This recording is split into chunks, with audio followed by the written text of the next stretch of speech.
Gary, great to have you today. Thank you for joining us. I am Stephane Guerraz. I'm a consultant and coach working with AI innovation, culture, and finance. And Berit? Yes, I'm Berit Sander, a consultant as well, but my background is I'm a business psychologist, and I work in the field where humans and teams meet business life. Wonderful. And Gary, please, would you mind introducing yourself? Oh, absolutely. So I'm Gary Bolles. I'm the Global Fellow for Transformation with Singularity University. I have a small but mighty consulting firm based out of Washington, D.C. called Charrette, where we focus on initiatives with impact. So I lecture frequently around the world on the future of work, learning, and the organization. Wonderful. And Gary, one thing that struck me last time we met in person in Silicon Valley is the intensity with which people are focused on AI.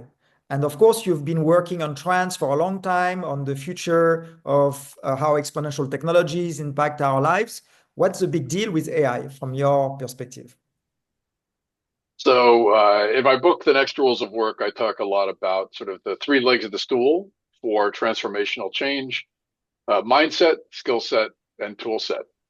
So we often start with tool set because that's what people are obsessed with. Technology has always disrupted work, going back to the ox-driven plow. And then along comes a new tool set that we call AI, which is really just a marketing term. There's no such thing as AI. It's just a basket of technologies. But because generative AI, and especially large language models, what we think of as ChatGPT and its brethren and sistren of applications, actually has the ability to simulate some of the things that we previously thought only humans could do. It can synthesize information, it can generate new information, or rather information that looks new because it's based off of information that humans have created. And so that's clearly having an impact on a variety of different type of work roles. And what's inevitable every time is we as humans, we freak out and we think, oh my God, all the human work will go away. And that's not the way that history says it. But in this case, the pace and the scale of at least the awareness, if not the adoption of AI technologies, has really caused a lot of people to be wondering, is this a really, really massive disruption of human work? And so with that, how do you work with it in how you work with clients, either helping them think of the future of work with that AI and Gen AI first, and then we can go into the future of learning? Yeah, absolutely. So I'm just going to go back to mindset, skill set, tool set. So we have this new tool set. Now, what are some of the ways that we would want people who lead organizations to be able to even think about that tool set? So essentially what your organization does is, no matter whether it's a corporation, it's a university, it's a government agency, is you create value for stakeholders. Like, that's kind of it. You've got some stakeholders and you've got a bunch of humans and they all want to create value for those stakeholders. So if you lead an organization, you probably have a pretty good idea about what that value is and how you have traditionally created that value for stakeholders. And then along comes this exponential tool set. And suddenly you have to think, as somebody who leads an organization, well, how could this benefit my stakeholders, such as my customers? How could this help my workers? And so just getting your arms around it and understanding it is really the first deliverable. And there's a set of steps that I can suggest that people go through. But the basic premise is, you as somebody who leads, this is the exponential technology du jour. We would have said the same things about the internet, the same things about cloud computing. We will say the same things about quantum computing in a few years. And so as somebody who leads an organization, what you really want is an operating system, a set of steps that you would typically go through so that your organization can continually understand, how does this potentially benefit my stakeholders and especially my workers, because they're the ones that could either be the most impacted or the ones who could benefit the most. And I think this is exactly where a lot of executives get confused, because there's a lot of hype with that, with those AI technologies, but it may be hard for them to translate what it can mean for their own business. And of course, the relevance, depending on what kind of business they work with, will be very different. So how do you start to discern the relevance? Yeah. So here's what we always suggest is that you, as somebody who leads an organization, you could suddenly hit the red button and there's a fire drill, and everybody in your organization now has to think about AI and talk about AI and figure out its impact. Or you could back up and you could have more of what we think of as foresight practices. You could be having this process that my good friend John Hakel calls zoom in, zoom out. You could be having sort of near-term tactical things you do, but you could be having a set of processes in your organization that are continually updated, where doesn't matter what the next exponential technology is, you have a set of steps that you go through to try to get your arms around it. Now, happily, there was a meta-study done by some researchers at Oxford, at MIT, and EY, I think, was involved as well. And they did a meta-study of basically just about everything that had been studied about the impact and opportunities for AI in organizations, and especially for people who lead organizations. And they found that there were 5 very, very consistent steps that people used over and over again. And I don't have to go through all of them unless you want to, but it always starts with what is called shared vision and ownership. How do you, as somebody who leads an organization, have a continuous process of building the coalition of the willing, the people that can understand these technologies, be able to see places where they might benefit you the most or have a bit greater impact? Figure out what the standards are for using that technology. AI especially needs to be used in safe ways that don't put the organization at risk or your information at risk or others at risk. And then how do you build that vision where it's a shared process of continually understanding how you can basically do a set of experiments to see how you might apply that technology?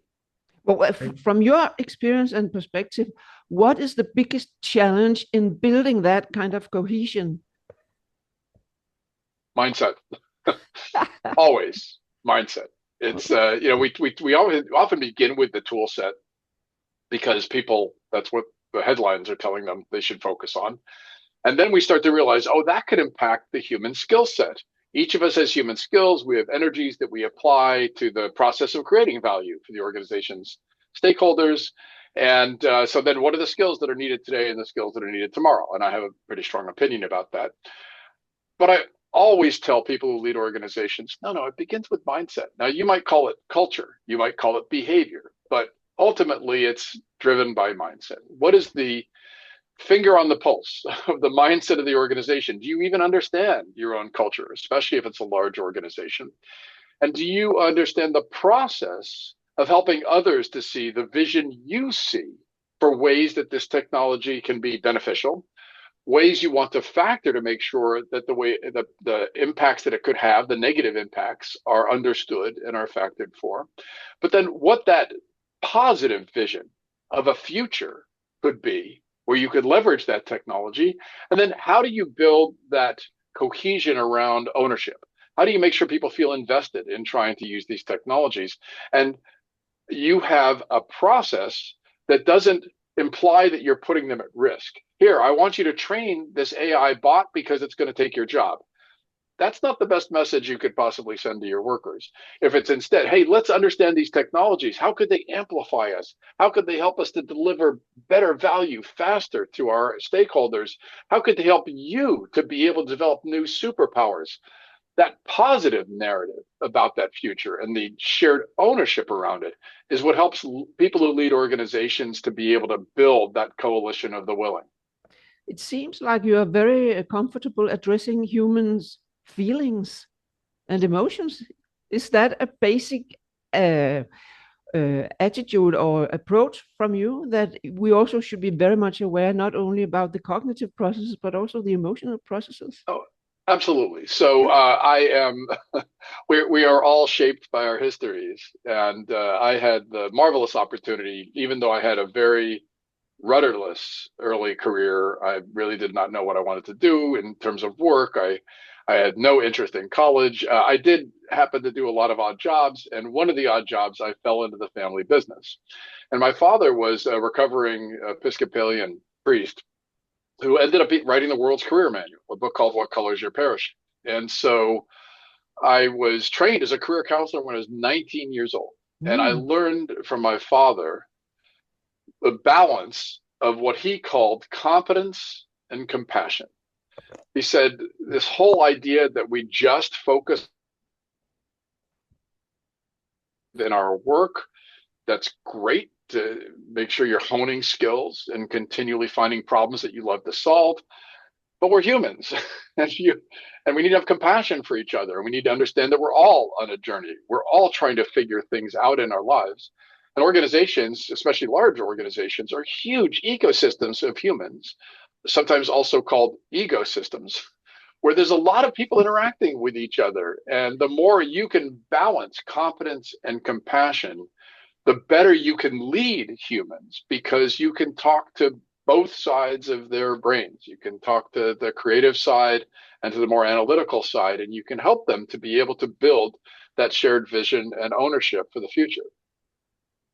So it sounds like the culture you are describing is not, it's not about being prescriptive about a culture, but to see that certain components that are needed. Like you mentioned compassion, you mentioned the competence, and what I heard you say earlier in ensuring people feel safe about engaging in a process of renewal and transformation sounds to me a little bit also like some level of psychological safety, some growth mindset to take on some new challenges. Absolutely. The components that you see being very important in that mindset. No, you're absolutely right. So you mentioned psychological safety. Google had a project called Aristotle where they said that effective teams, only two things: psychological diversity and psychological safety.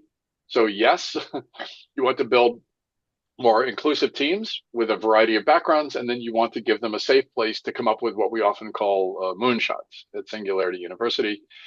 And then you mentioned a growth mindset. So Dr. Carol Dweck is very, very consistent in telling us there's a variety of ways that we have mindsets, develop mindsets. I've got a whole process for helping to make that more clear. I partner with Dr. Evian Gordon, one of the world's top scientists on the brain, the largest brain database in the world. And he talks about a flexibility mindset, having a mindset that allows you to be able to continually adapt. Whatever you believe should be the most common mindset in your organization, people who lead need to have an opinion. You probably don't always know the actual culture that you have. People who lead organizations are reality distortion machines. They walk into a meeting and suddenly every head turns to them. Everybody's watching them. And so you need to have an opinion as to what you think the culture, the mindset of the organization needs to be. One of my clients, longtime clients, is Novartis, a 100,000 person pharma company. And they have a practice of building psychological safety called unbossing. When that person with the highest title walks into the meeting, they are supposed to say, how can we unboss this meeting? Which is, how can I create this safe place where I'm not the one that solves all the problems? You all will solve the problems. And I am simply here to remove roadblocks and to get you the resources that you need. This is fantastic because that speaks to the leader as a curator of the context, where a lot of leaders are focused on the content and what action they take. But here, I like that explanation of how you can help leaders ensure that they harness all the brain power of their colleagues. Yes, but that's a hard transition for many people, especially if you come from an organizational culture of command and control or very strong hierarchy. I talk in my book about a mindset shift. You notice that I haven't used once the word leader, manager, or supervisor. And that's because I think they often lose their meaning. And instead, I encourage a mindset shift for the people who lead. And because I think leading is a verb. And so the mindset shift is, I just literally had lunch with my great friend Esther Wojcicki, who wrote a book called Moonshots in Education. And she says that the role of the teacher needs to shift from the sage on the stage, the one with all the answers, to the guide on the side, the one with the best questions. And so I have adopted her mindset, to the role of people who lead. So you go from being the one with command and control, the one with all the answers, the one who thinks it's their job to solve all the problems, to the team guide, the one with all the best questions. In the old rules of work, I think the way we judged ourselves as people who lead, we often said, how many problems did I solve this week? And I believe that the next way we will understand our effectiveness as people who lead is how many problems never reach our desks because we have empowered others to solve those problems. So I'm wondering, as you speak about eloquently about that transition, how do you start in an organization that may not be fully aware that they need to go through that shift, that are in the old model of functioning? So you hit the nail on on the human transformation head.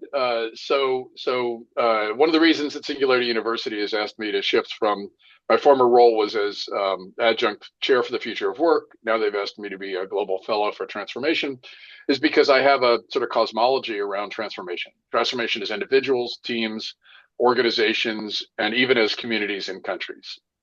Because transformation is a journey. There's never a final destination. Instead, it's a process. And so often people who lead organizations, they will ask this question about transformation. Like, okay, so if I'm really trying to build this culture you're talking about, this mindset, and go through that shift, and how do you help people to change? I said, well, that's actually the second step on this meta study related to AI, but it's very applicable in this domain. That was done by the researchers that I mentioned. It's a willingness to change. So you actually have to address that process as a learning journey for the workers in the organization. And you can just, especially in large organizations, and especially in more command and control cultures, as you can imagine, there is a spectrum, a range of people. There are the ones that are absolutely infected with the future and possibilities and want to go running out the room to go solve new problems. And there are others who will just drag their feet and will feel like they have to be carried kicking and screaming into the future to be able to put in place some of the things that we're talking about. So the answer is a process, but you actually start by what you were talking about earlier, is trust and psychological safety. You build this model where you give people safe places to take safe risks. Dr. Evian Gordon, whom I mentioned, if you ask him to distill every single insight he has about the human brain down to one insight, like he has billions of data points in this brain database. Just give me one insight, Evian. And he says, oh, that's really quite easy. It's only 2 words. Safety first. Yeah. Our brains are optimized for maintaining safety. Our brains were constructed when we all lived on the savannah or in a forest, and we saw something moving in the distance, and we said, is that my lunch or am I its lunch? Is that beneficial to me or is it a risk to me? And then fight or flight kicks in, right? But the basic premise is that we as humans, we build skills, we amass things in our lives, including relationships, and then we're very protective of those things often. And so helping people to understand how we change our mindsets, be able to understand that taking risks does not mean failure. It simply means finding something that didn't work and going on to experiment again. There's plenty of methodology. I've got a number of exercises in my book, plenty of methodology for helping people to be able to go through that journey. And each of us has different ways, different cognitive processes that we go through. Berit, I know you know this process better than anybody, of helping them to be able to understand for them, what are the ways to start taking those safe risks and to be able to get some great outcomes that reinforce that risk-taking is good. Gary, I become more and more curious about what is the internal driver in you. You are very passionate about influencing the big picture. I can tell you a secret. Before we started to talk, Stephane revealed to me that you are an AI engine yourself. He used that expression. And I actually I'm going to treat that as a compliment. Definitely a compliment. Yeah. And we get to see and hear now you have the passion you have. Then I become more and more curious. What drives that passion and your kind of motivation inside you? When are you most pleased and happy and in flow? Oh, absolutely. So, and I appreciate using the word flow. So, the two things, I think of myself as having two drivers. The first is that I am endlessly curious about everything. I Curiosity believe is a huge driver. it's my yes, it's a consuming passion. I always want to learn more about different arenas, different technologies, different ways, different techniques. And the second is that I am deeply curious about humans. I Yeah. believe that every human I meet, there's something special. Sometimes I just don't have the time to be able to figure it out or find it out, but I'm endlessly fascinated by humans. I'm fascinated by their journeys. That's something that my father infected me with very early on, just the process by which we figure out our relationship with the worlds of work and of learning. And each of us, how we craft that journey in a very complicated and increasingly complicated world, endlessly fascinating. And so between those two things, those drivers, I find that every morning is an opportunity for new excitement. And when are you not in flow? What irritates you or Ah, frustrates you? so I'm not very good at details. Like they tend to Ah, overwhelm me. uh-huh. So our managing partner, Eddie Kleinmaus for our company, Charrette, is much, much better than I am at them. But she's also good at the strategy part too. So she sort of brings it all. I get overwhelmed by details, and also I have to be careful of the bright shiny object thing because I'm endlessly fascinated by things. I could take on too much, and Mm. so it's very important to just have some perspective on the priorities, but even more to understand the themes that I'm driving towards. Heidi and I become very passionate about what we think of as wicked problems, very large, complex, interlocking challenges, the future of work, the future of learning, the growing gap between haves and have-nots, the need for more businesses with purpose in the world. And then we go and we catalyze groups of people, what we call the coalition of the willing, to try to focus on strategies for actually impacting those. And that helps a lot to be able to prioritize what I do, because the more we have a thesis of the kinds of windmills we want to tilt at, the more we're able to sort of put the pieces together and focus to be able to have some drive for outcomes. A very curious, hardworking brain. How much do you accept that emotions are always also a part of taking clever decisions? Are you aware of your own emotions? I wonder. So I often when I lecture, but first off, these are wonderful questions. So thank you so much. So when I lecture, I often show a picture of an iceberg, Uh-huh. and I say, so we are often icebergs to ourselves. There's this little Mm. piece of awareness that we call our conscious mind, or our own knowledge of our own skills, or our memories of our past experiences. There's this little bit above the waterline that we allow ourselves to see. And then there's all of this activity going on below the waterline. Dr. Evian Gordon calls it the non-conscious mind. But there's all these experiences and memories and emotions and activities that we've done, and our human potential Mhm. that is below the waterline. There's just so much more than we actually allow ourselves often to see. And you're far more qualified to talk about these dynamics than I am. When I think of for myself, what I try as much as possible is to just ask good questions.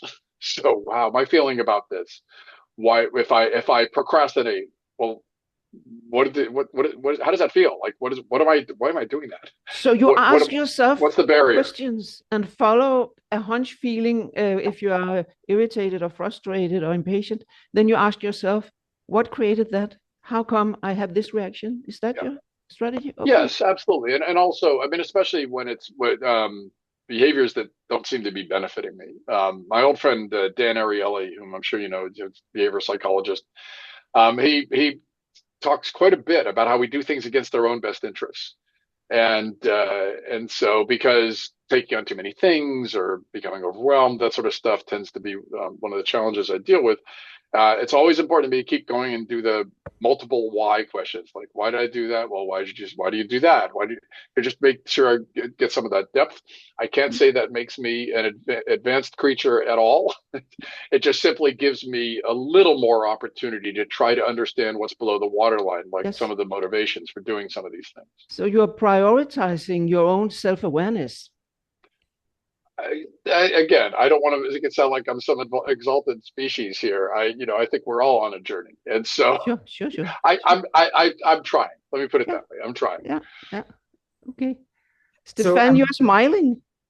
Yeah, no, and this music in my ears. I love and I'm wondering because you work also globally, and I'm curious to hear from your perspective interacting with clients on several continents. You were in Europe for several weeks recently.